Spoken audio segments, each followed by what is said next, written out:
안녕하세요. 지금으로부터 약 9,000년 이상 된 것으로 보이는 무덤에서 한 고대의 사만이 발견이 되었습니다. 그리고 그녀는 한 손에 6개의 손가락을 가지고 있었습니다. 최근 연구에서 예루살렘 언덕에 놀라운 고고학적 발견이 이루어진 적이 있었습니다. 그곳은 고대 모차 유적지였는데 연구자들은 선토기 신석기 시대, 즉 기원전 7100년에서 6700년 사이로 거슬러 올라가는 그러한 무덤을 바로 그 지역에서 발견했던 것입니다. 이러한 오래된 매장지에는 고대에 상당한 영적인 역할을 했을 것으로 보이는 한 여성의 유해가 들어있었던 것을 찾을 수 있었는데, 그녀는 아마도 이 지역 사회에서 사만 또는 제사장 같은 무속인으로서 일했을 것으로 보였습니다. 그리고 유해의 해부학적인 분석에 따르자면 이 여성은 사망 당시 15살이 넘었던 것으로 판단이 되었습니다. 그런데 이 흥미로운 발견에 가장 놀라운 측면 중 하나는 다름 아닌 그녀의 왼손에 5개가 아닌 6개의 손가락이 있다는 것이었습니다. 아니, 손가락이 6개라니. 이러한 이야기는 이곳뿐만 아니라 전 세계 여러 곳에서 간혹가다가 6개의 손가락의 주인공들이 등장하곤 하는데, 어쨌건 수많은 고대 문화에서 이와 같은 특징들은 신분을 구별하는 하나의 표시였고, 신에게 중요한 영적인 역할을 위해서 그 또는 그녀가 선택되었다는 표시로 여겨졌습니다. 당시 모차에 대한 이러한 발굴은 2018년에서 2020년 사이에 진행이 되었지만, 관련된 내용이 최근에서야 저널 아티초스에 게재된 기사에서 공개가 되었습니다. 당시 모차에 대한 탐사 및 발굴들은 매우 놀라운 발견들을 이루었는데, 이러한 탐사를 통해서 이 지역에서 발견된 가장 광범위한 신석기 시대의 정착 중 하나가 드러나고 말았던 것이었죠. 이러한 고고학적 노력은 서쪽에서 예루살렘으로 들어가는 세 번째 접근로 역할을 하던 고속도로 16호선 건설에 앞서서 그 발굴이 시작되었던 것이었습니다. 대부분의 탐사 및 발굴들이 늘 그렇듯이 만일 이 공사 전에 이루어진 그러한 발굴에서 이곳을 탐사하고 찾아내지 않았었더라면 이 놀라운 유적과 소중한 유물들은 아마도 영원히 숨겨지고 묻혔을 것이 분명했습니다. 우리나라에도 그런 유적지가 여기저기 많이 있지만 정말 중요한 유적지라 할지라도 그것을 완전히 덮어버리고 거기다가 놀이동산 같은 것을 만들고 하는 것을 볼 때 가슴이 아프지 않을 수 없습니다. 정신이 나간 걸까요? 아무튼 여기서 발견된 중요한 발견 중 하나는 그녀의 6손가락과 함께 샤머니즘적 지위를 나타내던 장례 용품이었습니다. 오래전에 이처럼 6손가락을 가진 여자가 실제로 영적인 인물로 여겨졌다면 그녀의 매장지에는 그녀의 높은 지위를 반영하는 그러한 상징적인 물건들이 담겨 있어야 했을 것이라 추정할 수 있는데, 실제로도 그랬던 것이었습니다. 당시 여성 사만을 재구성해 본 결과 그녀의 6손가락에는 각각 뼈로 된 고리 또는 반지가 끼워져 있었습니다. 그리고 이곳에서 회수된 장례용품 중에는 녹색의 돌 목걸이와 진주족의 보석 같은 것도 있었는데, 이것이 의미하는 것은 그녀가 신석기 사회라고 구분하는 시대에 있어서 당시 매우 중요한 사회적인 구성원이었음을 시사하고 있었습니다. 게다가 이 지역에 묻힌 대부분의 사람들은 설화석고와 녹색 돌 같은 매우 이국적인 재료로 만든 돌팔찌, 펜던트, 그리고 구슬과 같은 장식용 품목과 함께 매장이 되었던 것입니다. 그래서 이를 연구하던 사람들은 오래전 이곳에서 이루어진 매장에서 돌팔찌가 존재하고 있었다는 그러한 사실은 생사에 관련한 전환의식과 서로 어떤 관련이 있다고 생각했습니다. 따라서 모차에서 고대 사만의 무덤이 발견됨에 따라 지금으로부터 약 1만 년 전에 살았던 오래전 공동체 사람들의 영적 세계로 통하는 창문이 열린 것과 마찬가지였습니다. 그 이유는 이러한 유물들로 짐작해 볼 때 고대 인류의 문화적인 신념이 얼마나 복잡하고 얼마나 풍부했는지도 알 수 있기 때문이죠. 학자들에 따르자면 신석기 시대 아이들은 청소년이 될 때까지 돌팔찌를 착용했던 것으로 연구가 되었습니다.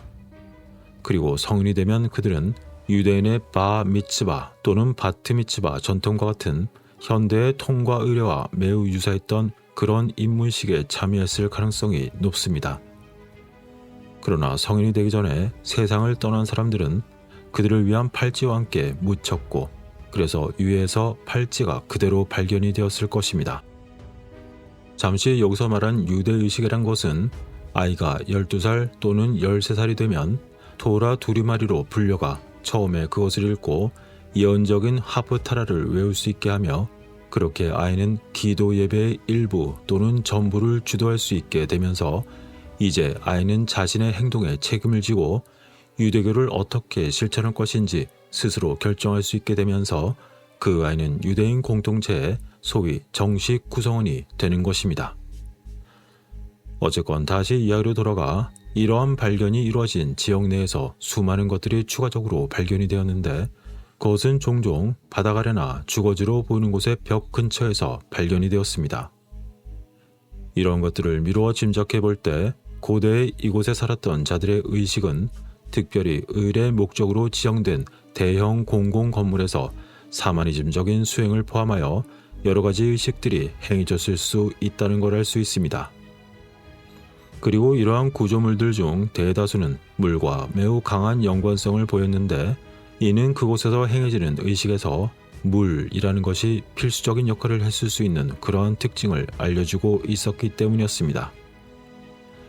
예를 들자면 이곳에서 발굴하던 중 고고학자들은 발굴된 각각의 건물 내에서 물을 모으기 위한 석고로 된 설비 같은 것들을 확인할 수가 있었고 이러한 설비가 이어진 곳이 바로 천연적인 수원 근처와 연관이 있는 것을 알아낼 수 있었던 것이었습니다.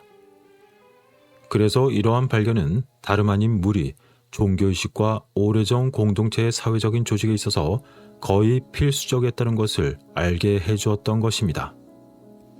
여기서 우리가 알 수 있는 것은 고대 공동체와 의례적인 구조물이라고 하는 것이 나투프 문화, 즉 기원전 12,500년에서 9,400년쯤에 처음 나타났고 신석기 시대라고 불리는 시대, 사실 신석기 시대라고 불릴 만큼 그렇게 원시적이지 오지 않았지만 어쨌건 기원전 9,400년에서 5,300년쯤에 고대인들이 그들의 조상 숭배와 관련된 의례와 함께 당시의 매장을 처리하는 것 등을 우리가 짐작할 수 있는 것입니다.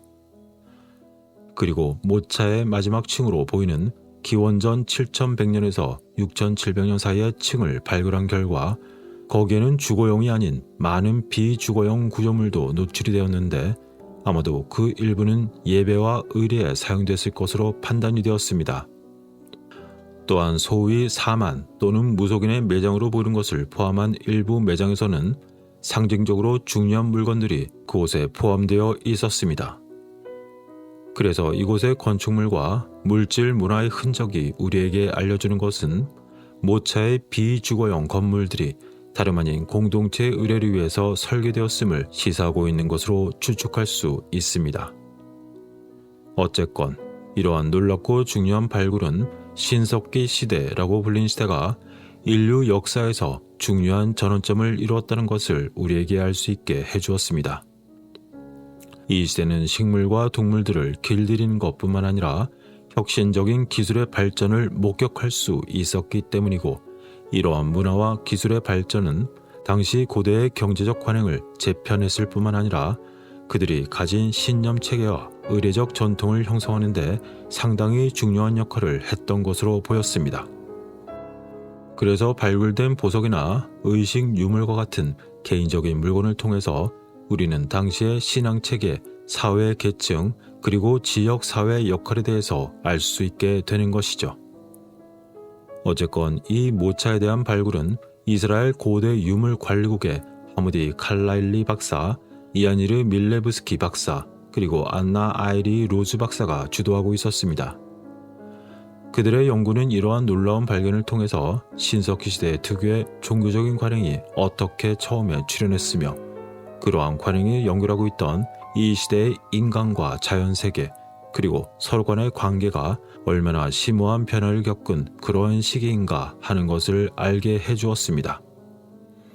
따라서 오래된 유적과 유물을 발견하고 찾는 것이 단순히 그 자체로서만 중요한 것이 아니라 그와 관련된 여러 가지 의미를 연결하고 다시 끄집어낼 수 있게 됨에 따라 우리가 알지 못하던 무언가를 재결합하고 미래의 모습이 어떻게 변화될지까지도 어느 정도 추측이 가능하게 해주는 것입니다. 자, 그럼 이제 여담으로서 이곳의 발견뿐만 아니라 세계 각지에서 유사한 사례들이 많은데 그중 한 가지 예를 들자면 독일 바트드렌베르크에서도 9000년대 무덤에서 사만의 유해가 발견되었던 적이 있었습니다. 이 발견은 중부 독일에서 가장 오래된 매장 유물 중 하나로 여겨지고 있는데 이것이 발견된 시점은 1930년대에 이루어진 것으로 알려졌습니다.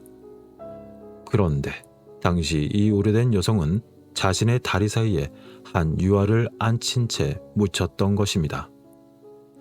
당시 무덤에는 의료용 유물과 함께 상징적인 것들을 포함한 수많은 부정품들이 들어있었습니다. 그리고 이 여성의 뼈를 분석한 결과 그녀가 까무잡잡한 피부, 그리고 검은 머리카락, 그리고 푸른 눈을 가졌던 30에서 40대의 여성임을 보여주었던 것이죠. 독일에서 이러한 여성이 발견되었다는 것은 오래전 독일에 다른 인종들도 함께 있었다는 것을 우리는 짐작할 수 있습니다. 그런데 당시 이 여성의 경추는 기형적인 것으로 보였는데 이런 것들로 미뤄보아 이 여성의 두개골의 혈관이 압박될 수 있었기 때문에 어쩌면 그로 인해서 무의식적으로 이 여성의 눈에 비정상적인 움직임이 발생했을 수 있다는 것을 추측할 수 있습니다.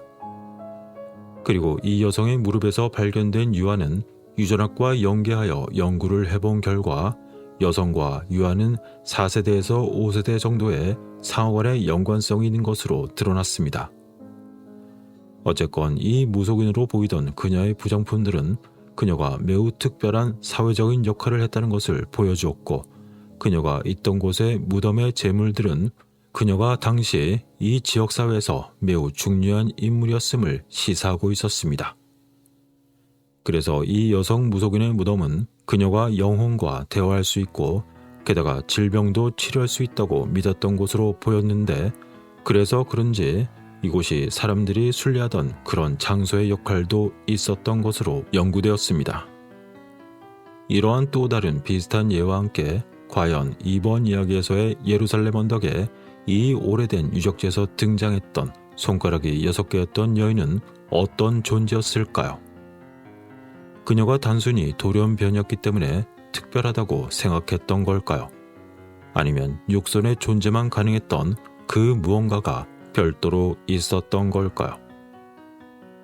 하지만 고대인들도 바보가 아니기 때문에 그들이 무언가를 알고 보고 또한 느꼈을 것이고 그래서 어떤 이유가 따로 존재했던 걸지도 모릅니다. 어쨌건 그 무엇을 상상하시던 모든 판단과 선택은 뛰어난 통찰력을 가지신 여러분들에게 온전히 맡기며 이번 이야기를 마치도록 하겠습니다. 오늘도 시청해주셔서 고맙습니다.